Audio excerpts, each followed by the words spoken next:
Zoom that from that stage Thank you. My name is Blomberg. I'm the Executive Director of the Noise Pollution Clearinghouse. It's a national nonprofit that deals with noise pollution issues. Today I want to talk about, next slide please. I want to kind of specifically address what the board requested, which was discussion of how noise is described, modeled, and measured. When I talk about described, I'm going to be talking about different metrics. You've already heard a number of them mentioned here today, and I'll explain that when that comes about. I'm also going to talk about the merits of looking at the science of health impacts. Next slide, please.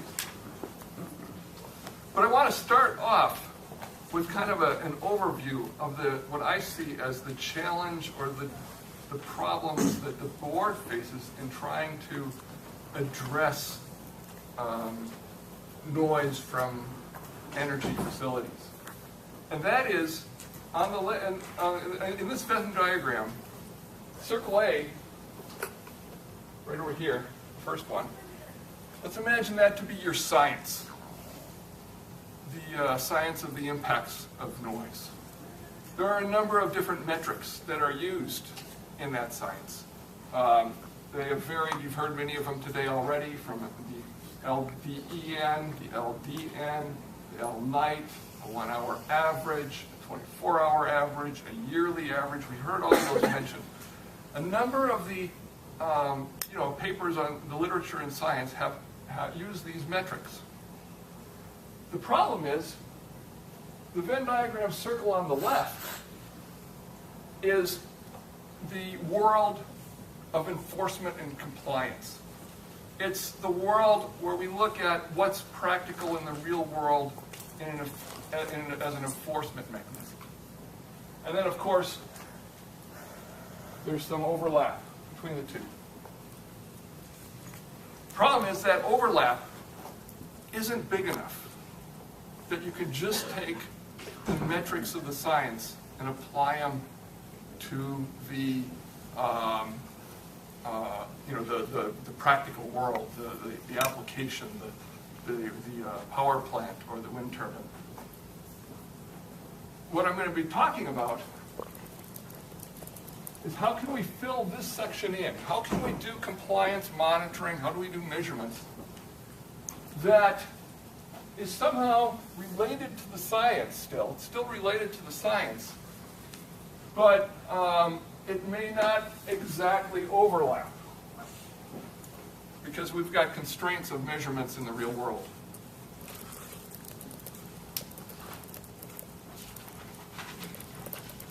So that is what I see is just kind of the structure of the framework. That is kind of your dilemma. You've got science on one hand, you've got how do you measure for compliance on the other. You can't use the metrics. You can't use a yearly average very easily out in the real world. And so what can you do? And that's what I want to look at. Next slide, please. That should be number 4. So here's my outline. I'm going to start by looking at some of the lessons that I think can be learned from past projects, utility projects in Vermont. I'm going to look at some better options to monitor. And then I'm going to just kind of look real briefly at something that we can do in the 21st century that we're not doing. I want to mention that the presentation doesn't have anything really, or very little to do about low frequency noise. I would encourage the board to, as a number of experts have already mentioned, that it's very difficult to measure and monitor. And I think as an issue, it deserves a workshop on its own, because everybody that is here could have spent all day up until this point just talking about how do you do low frequency noise monitoring right. So I'm going to be primarily focused on audible noise. Next slide, please. That would be number 5. My first lesson learned is that the current monitoring that's used in Vermont is expensive and inconclusive. Now, the inconclusive conclusion is not mine. I'm drawing this. These are 3 quotes from the quarterly report of Vermont wind concerning the Sheffield turbines. And I would just like to bring your attention to a number of things. Determination of the project-only sound level is not possible. You know, it's their reports themselves that have concluded that their work is inconclusive. I do not know how much all the monitoring has cost to determine that they can't get a result, but I bet it's expensive, and I would encourage the board to find out how much we've spent on it. One of the reasons to do that is, as you've heard, one way to measure background is just to turn sound off, turn the source off. And it might very well be the case that it's cheaper to turn the source off and take a background measurement than this kind of big process we've used in the past to do that. So I think it would be helpful to know how much they've spent, the industry has spent monitoring, just so that you can assess the value and weigh those two choices. Next slide, please.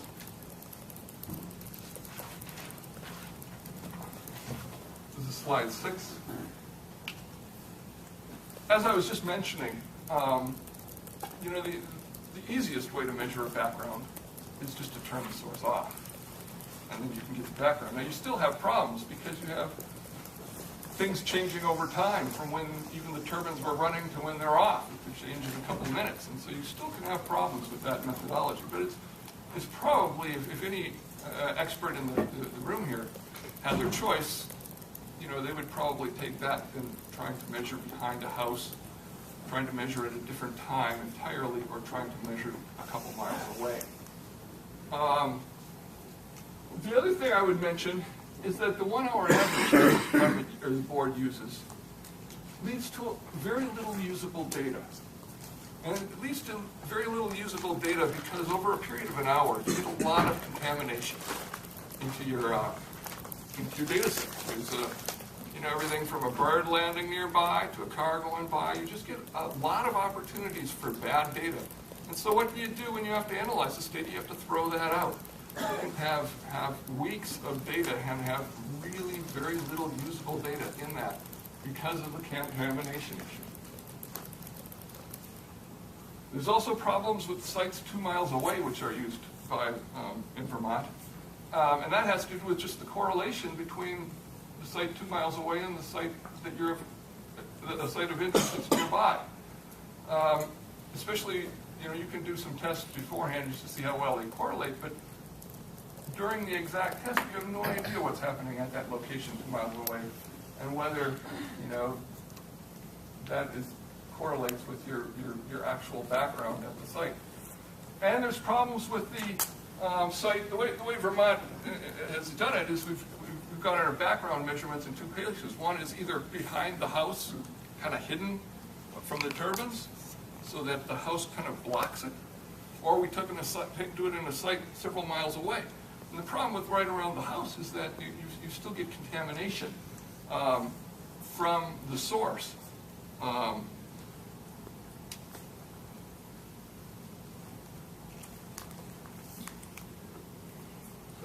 Thank you. Next slide, please. That'll be slide 7. My next lesson learned is that I think you can attribute much of the problems that we're experiencing in Vermont right now to the lack of use of air in the modeling. Now, there's 2 separate types of air. One is the air, or the uncertainty of the source. And that has been addressed in the past.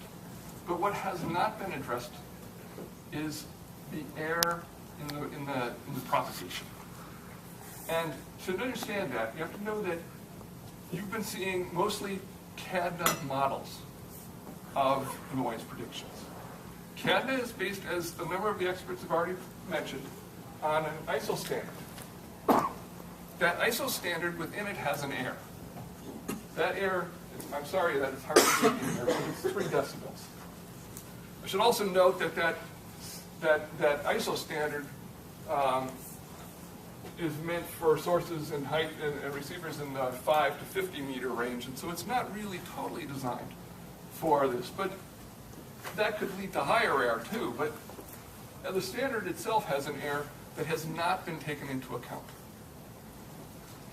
Next slide, please. In Vermont, we've also seen the use of Konkawi model. And that Konkawi model also has an air. These are different meteorological conditions. Here's the airs, roughly 5 decibels or so. Depends on your meteorological condition.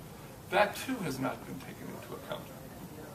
Now, the problem is, if you're within like 5 decibels or maybe even more of the limit, and you haven't taken into account the possible error in the transmission in the modeling, you can reasonably expect that you're going to have times that will exceed your limit, even though you're below it, only because you haven't taken into account the error. I think it's very critical that that error be taken into account. Next slide, please. That is number 10, or sorry, number 9. Slide number 9. I just want to let you know that the manufacturer of that Cadna model has a technical paper on air that's mentioned right here, and it just talks also about adding a penalty for that uncertainty. And that is actually the recommendation, or at least it's a translation that's not that good, but I encourage you to read it and realize that the reference that they're talking about is your levels, and then the calculated is what the model puts out. And I think that it really should have been taken into account in the past, and it could have eliminated a lot of problems if it was. Next slide, please. Number 10. I just want to mention briefly that in Vermont we also have both an inside and an outside standard. When we do measurements inside, we use a ASTM standard to determine the noise levels. A couple key things to point out about that is, one is that when the windows are opened in our homes, in so many of our homes in Vermont, the interior levels are very similar to the exterior levels. And I think that has been a problem in Vermont. The second thing is it's very difficult to, since homes are built very, very differently and windows are very different, it's very hard to extrapolate from one home to another, which is something that's been done in Vermont in the past. And I don't think it's very productive. It's not accurate at all. The ASTM standard is very specific to a specific home. Next slide, please. Slide number 11. My 5th lesson learned. I said one of the major problems was the lack of accounting for error. I think the other major problem is a lack of accounting for aesthetics. And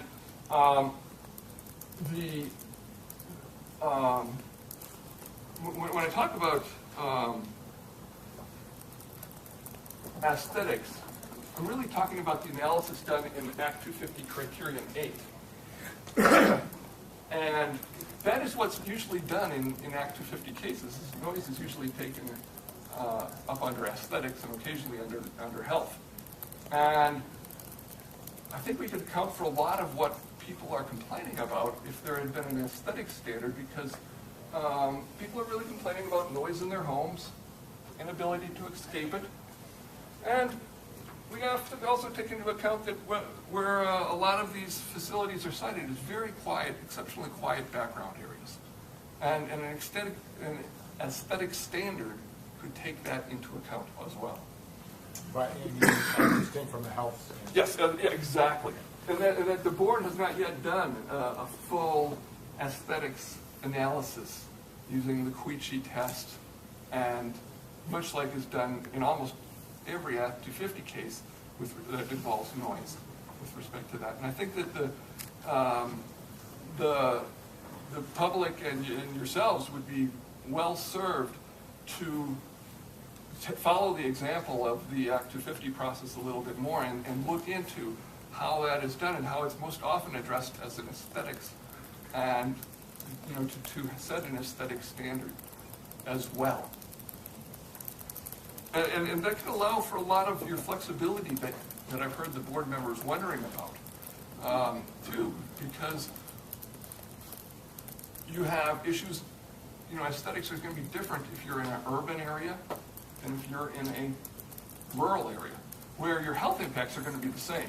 You know, if it's causing health impacts, it's going to cause health impacts no matter where you live. But if it has, you know, the aesthetic impact could be very different in an industrial park versus for example, very quiet rural area. Next slide, please. This is slide number 12.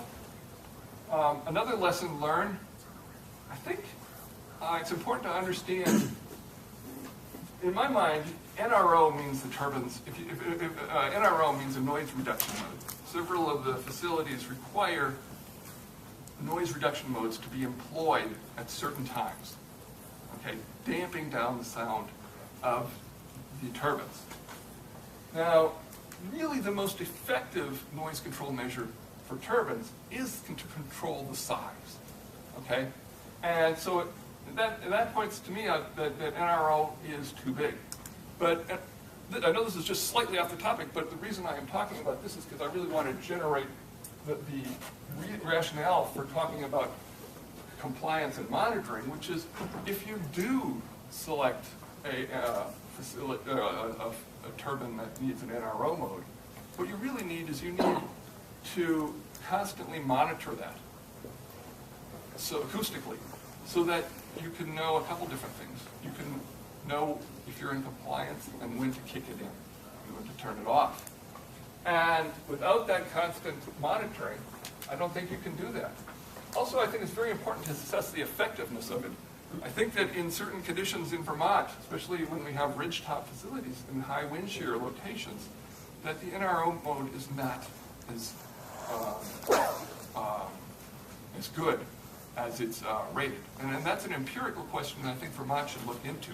And we could easily test that in our Vermont locations to see if, especially if we had constant monitoring, to see how much reduction we get when the NRO mode is kicked in. And that compliance testing, to my knowledge, has not been done, and I think would be important to do.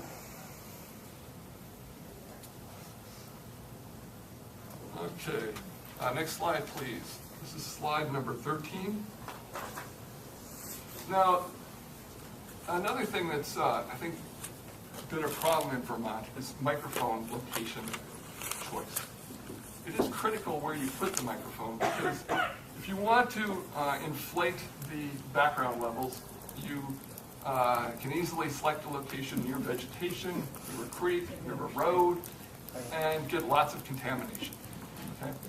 These are kind of games that noise experts, although they don't like to admit it, often do play. I should say that looking out at them, but it's true.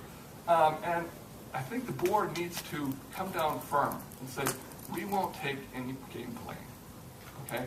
We don't want to see any more pictures, because all you have to do is go back and look through the different studies that you have of a microphone sitting right next to vegetation. Because as soon as the wind blows, they're going to be measuring that, and that's not what you want to be measuring. Also, the microphone location is pretty important. I examined the microphone location at the King George School during the compliance testing. It turns out that that's in the first wind case? Yes, Yeah. Vermont wind, yeah. Sheffield. Sheffield. And at that school, in the location, there's two places. There was the background monitor and the source monitor. And they were located, if the building looked like this, one was here and one was here. Turns out that the source monitor, the building screened a number of the turbines going to the source monitor, and the background monitor was not very well screened from some of the other turbines, because there was a fair range to the turbines there. And so it was a case of very poor choice. And what it did is it decreased your source levels, it increased your background levels. The result is it looks like there's not a problem here, because your background comes up, your source comes down, and you know, there's not much separation between your signal and your noise, so to speak. I think one way to do this is to make sure it's more of a collaborative process when those locations are chosen. Because the way they're chosen right now is by the developer, and they've just been playing too many games that can be avoided. And, you know, that's just Mickey Mouse nonsense. It's a waste of taxpayers' money.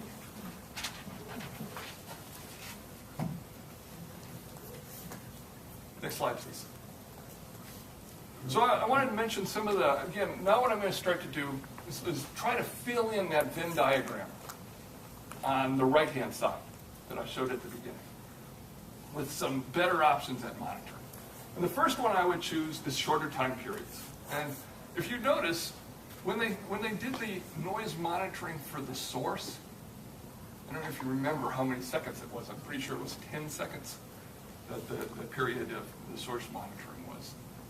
And I would encourage you to do something like that with noise. Although you could go with L max, or you could go, which is an instantaneous level, which is the primary level, the primary metric used in Act 250, by the way.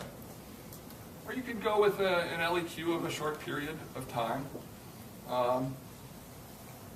But shortening that time just allows you to eliminate. It doesn't mean, I'm not talking about shortening the days of monitoring necessarily, but I'm shortening the criteria period within that so that you can have periods that are not contaminated, much more easily seen than these big periods of time that will have a lot of contamination. If you had even a minute or 10 seconds or a 1 second period in there, you could pick out periods where there isn't contamination very easily and say, okay, that's in compliance, that's in violation.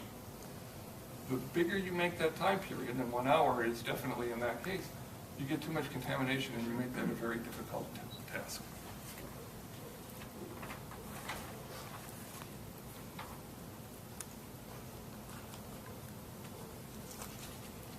Next slide, please. This is slide 15. The second thing that I think we really should be considering is the use of distance. Now, distance can be used as a surrogate for noise. It's not perfect. I don't think it should be the only metric that you use.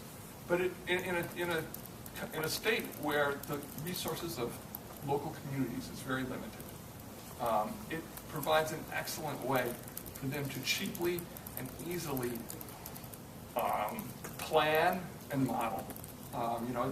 Everybody can use a yardstick, and we can just measure the distance and easily decide and weed out a whole bunch of facilities that would be improperly sited and just cause the cost down for communities in Vermont greatly.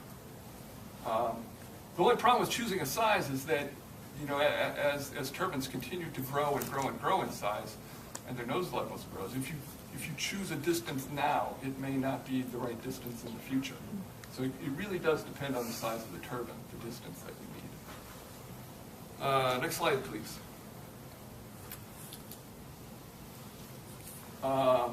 Finally, actually, there are two more. I wanted to talk about an American National Standards Institute standard. It's S12-100. It doesn't exist yet. It's only a draft. It is in review right now. It probably will, my guess is that it will be out soon. And it is an interesting method for dealing with some of the problems we've talked about. A couple different things. My first point here is upward masking. The way our hearing works is that low frequency sounds mask higher frequency sounds. But high frequency sounds don't mask at the same level, for example, don't mask lower frequency sounds very well. Okay? Take that and also throw in the recognition that, most of the sounds that we make as people are under 1,000 hertz. Not all of them, but even like a wind turbine, when you get farther away, I think one of the slides that we saw earlier today had, was it 8 decibels at a kilometer? Was that yours? 8 decibels down for the higher frequency sounds at a kilometer.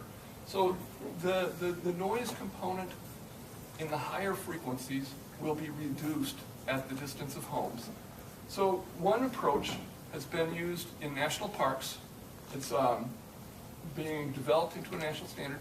It's basically to throw away all the data above 1,000 hertz. This has a number of advantages. The leaf rustle, that is a problem, contamination problem. That's up around the 2,000 to 3,000 hertz range. So we can kind of get rid of that as an issue to an extent. Not entirely, but to an extent. Bugs. They can be even higher. There's quite a range, but they can be way up there. That noise, which is contributing to the A-weighted levels, but not contributing to any of the masking that's happening, okay? But just makes it, since you're using just an 8-weighted level, it's a composite of all different frequencies, it makes it, quote, difficult to see the noise signal in your data. But you can still hear it. You know, anybody who goes out there can still hear the wind turbine, for example, okay? Even though it's in the data, it's buried by, you know, there's other things happening in there, like bugs and stuff like that. So getting rid of that data on the high end of 1,000 is a possible way to solve some of the problems that I've been talking about. Could you hit the next slide, please? That is number 16. So like I said, this is a draft. Actually, it's a real recent draft. It's out at a 30-day review right now. But it did talk about wind turbines and other generation facilities as a place of use for this standard, the American National Standards Institute, likely to be standard. One note, I don't think you can adopt it exactly. I've read it a couple times, and every standard's got issues, and this one I think does too, but the methodology might be very useful in Vermont. Next, the final metric that I would propose is one of audibility. Now, audibility is the most popular addition to noise regulations in the last 20 years. It's cheap and it's effective. The most famous case of it is New York City. New York City gets on order of 800 to 1,000 noise complaints, calls a day. There's no way that the New York City police with noise meters could address those 800 to 1,000 calls a day. And so a couple of years ago, the mayor and other people in the communities and the city tried to develop ways to make enforcement cheaper and easier. And what they came up with is something that had been used for a long time in other communities, but they used the concept of audibility, whether you can hear something, to allow enforcement for police officers to undertake without having to get a noise monitor out there. This same standard you can find in the Burlington noise ordinance, you can find it in the Montpelier noise ordinance, the Woodstock noise ordinance, the Morristown, the Wallingford, the Fairhaven. I could keep going on and on and on. It's got a lot of noise ordinances in very different ways. And the use of it would be something like this: the no audible noise in non-participating homes. This correlates really well to what people don't like about it and complain about, is that there is no place to escape. You can't go into your home and hide. And that's, I think, the biggest complaint I hear from people. There's others too, but just this inability to escape the noise if you're done with it. You know, going into your own bedroom doesn't solve it. And here, having a mechanism that would be cheap and easy would, I think, do that. Now, let's see. Could we have the next slide, please? This is just one example. This is just the Williston noise ordinance. This is just the definition of plainly audible and audibility in there.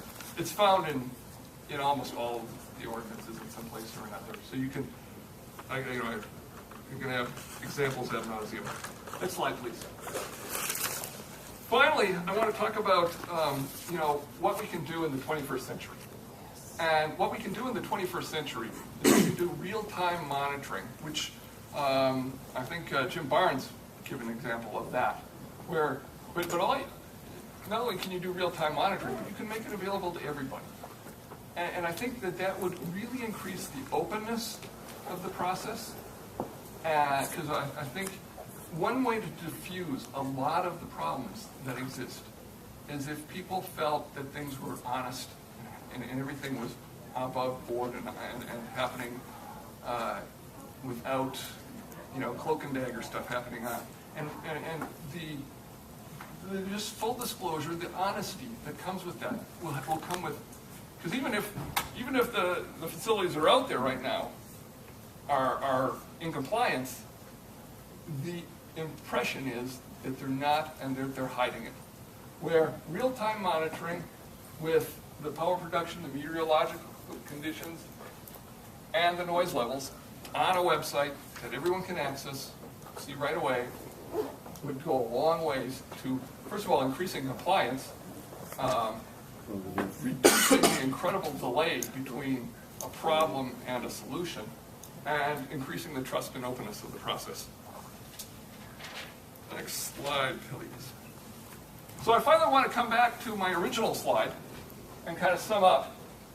And remember that we were looking at the scientific criteria, and I proposed these 4 ways to somewhat mimic these. And again, I think it would be a subject of a future workshop, what exactly, how exactly these match the criteria. But I think we need to develop in Vermont some criteria that are, that are related to the science, but yet workable in the real world conditions, given the financial constraints, given the monitoring difficulties, the background issues, all of that. And I submit these 4 as some, and I think some of the best, solutions for that. And then also just wanted to mention, because the whole first part was about lessons learned, I didn't want you to forget in my summary the issue of make sure we include the error in the modeling, that aesthetics criteria is needed, that the NRO mode has limitations, that inside measurements aren't that much different than outside many times, and that microphone location for both the monitoring of the background and the source are critical, and need to they need a heavy hand from the department to clean them up a bit. Thank you very much.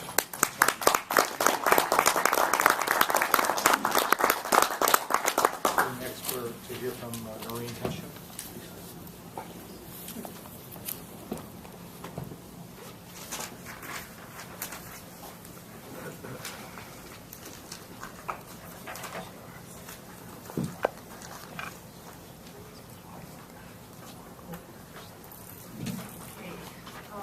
Can you hear me?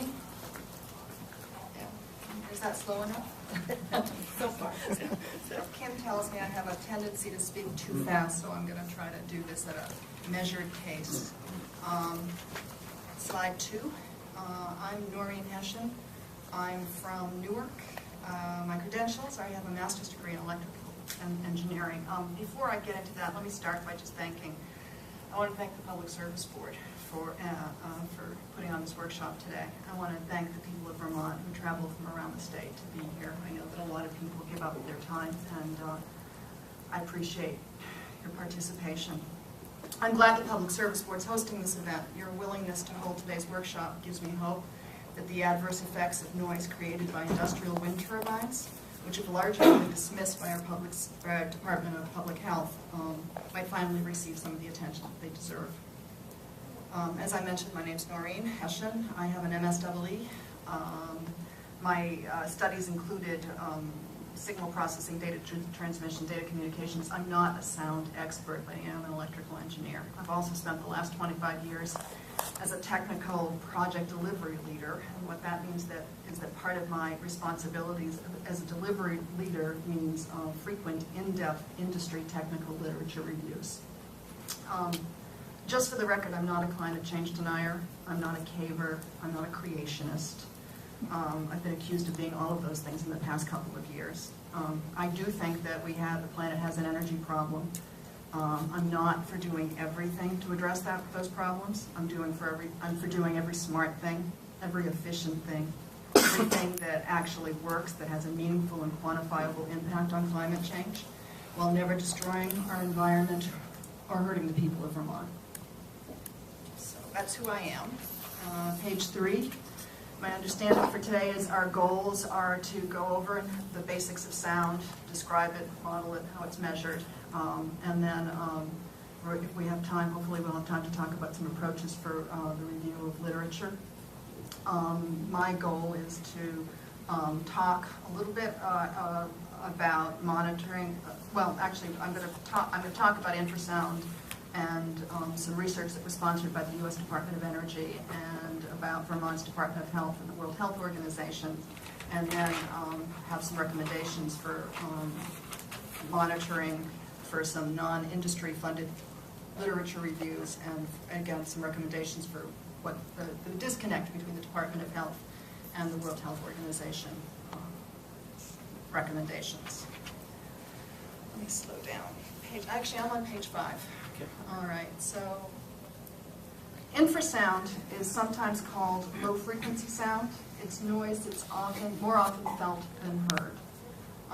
It's that vibrational feeling. It's similar to what you feel when a teenager drives by with their speakers blasting. It's the phenomena that's typical of low-frequency sound pressure waves. Most noise sources are complex, and they compose a wide range of frequencies at different sound levels. For noise sources made up of many frequencies, the range of frequencies and their corresponding sound levels is called the frequency spectrum. And so you've heard that. What I just told you, you've heard probably 3 or 4 times already today, but I think it's important to understand that infrasound is defined as the sound that's in the lower frequency range. It's less than 20 hertz or cycles per second, and for most human beings, it's subaudible. You can't hear it. We can sometimes perceive frequencies in those low ranges, but that's typically due to our sense of vibration rather than our hearing. Our hearing becomes gradually less sensitive as frequencies decrease, so for humans to perceive infrasound, it's the sound pressure that has to be sufficiently high. And that's what happens when there are turbines in the neighborhood. Our ear is the primary organ for sensing infrasound, but at higher intensities, it's possible to feel infrasound in various parts of your body. It's generally accepted that the larger the turbine, the greater the production of audible as well as low-frequency pressure waves. We also know that low frequencies travels further than audible frequencies.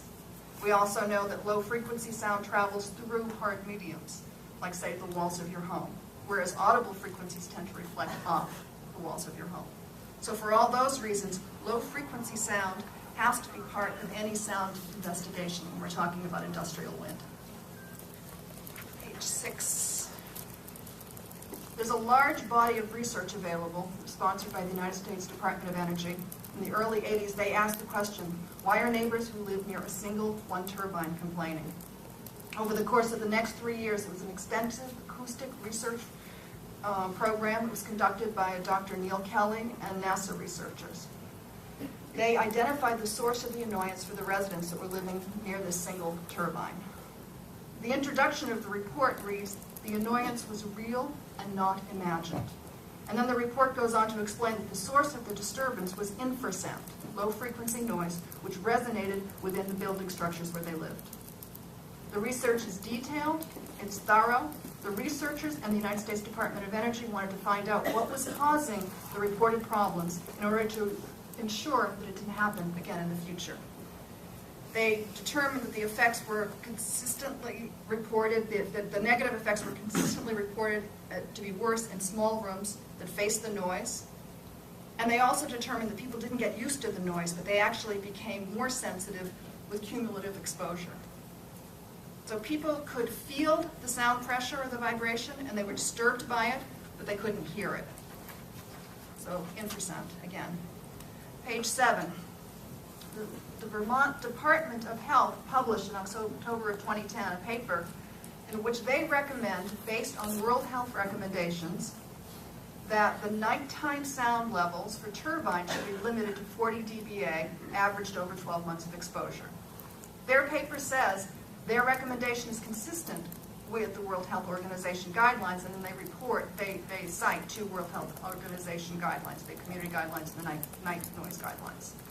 So I went and I looked at those, the community guidelines and the night noise guidelines, and what I found is that in both of those guidelines, the World Health Organization states, where noise is continuous, the equivalent sound pressure should not exceed 30 dBA indoors if negative effects on sleep are to be avoided.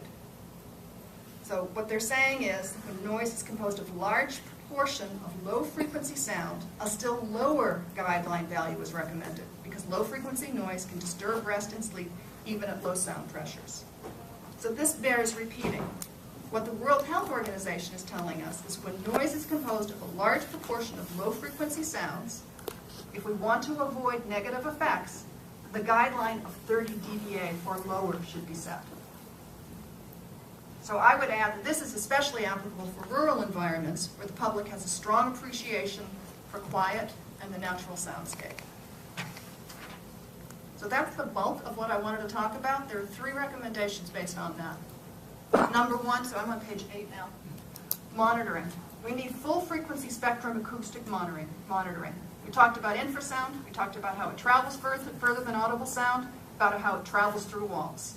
So monitoring has to be both inside and outside of homes, wherever people have complained about the problem with nearby turbines. Number 2, whoops, was that okay? Oh, no, I was just clearing my Okay. throat because Okay. I had something caught in it. Okay. Number 2, the monitoring has to be conducted for a sufficient amount of time. It has to be year-round. It needs to be done under weather conditions and wind conditions that actually contribute to the symptoms. Number 3, the measurement has to include infrasound and low-frequency noise. That's using dB linear and dBc as well as dBA, things that people have talked about today. Number 4, the monitoring has to be performed by professionals who are independent of the wind industry, and they have to be approved by the people who are suffering. No more fox in charge of the hen house. Number 5, the noise monitoring has to be done in a way that ensures a lack of either indeliberate or perhaps deliberate manipulation of the turbine operations. And finally, the results, including all the raw data, have to be made available to all parties. My next recommendation, page 9, is the literature review. Go back and look at this report that was done by Dr. Neil Kelly and the NASA researchers. I think it's 285 pages. It's on the web. It's detailed. It's thorough. They did a lot of good work there. They were trying to solve a problem. They weren't trying to make the problem go away. They were acting like good scientists and trying to solve the problem. And every piece of literature should include its source of funding. We need to know where it's coming from. And remember that every industry-funded piece of literature is sales and marketing material, and it needs to be treated as such. And then my last recommendation is when the Department of Health tells us their recommendation is consistent with the World Health Guidelines, then let's make sure we really are consistent. The World Health Guidelines state that when noise is composed of a large proportion of low-frequency sounds, as we know to be the case with industrial wind turbines, and if negative sleep effects are to be avoided, then a guideline of 30 dBA should be set. So I think there's a big disconnect because the World Health Organization is talking about 30 dBA. Our Department of Health is talking about 40 dBA, and I believe the Public Service Department's threshold is 45 dBA. So that needs to be reconciled. I think that's all I have. Thanks for your time. Sure.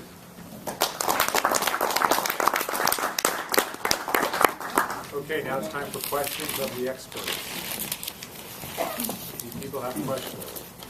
Yes. State your name, please. My name is Dennis Liddy. If you were going to do continuous monitoring on a ridgeline wind development, would you monitor it more than one site? Consider that there are noise issues on both sides of the ridgeline, Anybody want to take the press? east and west. Yeah. All of them. You know, Barnes, Sorry, I didn't- he mentioned that he was, Oh, wait a minute. Is there a question to you? I didn't hear the. I asked the experts that the question was directed, if any of them wanted to respond. Okay. Could we go up? Yeah, why don't you run up here? That's probably a good Yeah. idea. If you don't mind standing. Do you think the experts may be able to ask each other some questions? Well, sure. If there's time, we're going to be running out of time. 4 o'clock.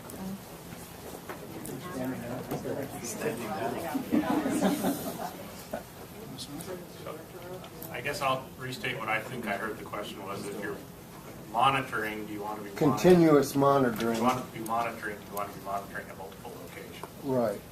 I think what you heard was a common theme from everybody was that monitoring has its limitations, monitoring is complicated, monitoring has some challenges. That being said, if you're going to do monitoring because you're trying to respond to a question or a problem, you probably want to do monitoring at the location of concern. I'm not an advocate for continuous monitoring. I'm not an advocate for monitoring in general because I think it has a lot of challenges that are difficult to overcome. NASA couldn't overcome it in the 1980s, and we still haven't overcome it. So if there was an issue on both sides of the mountain, they should be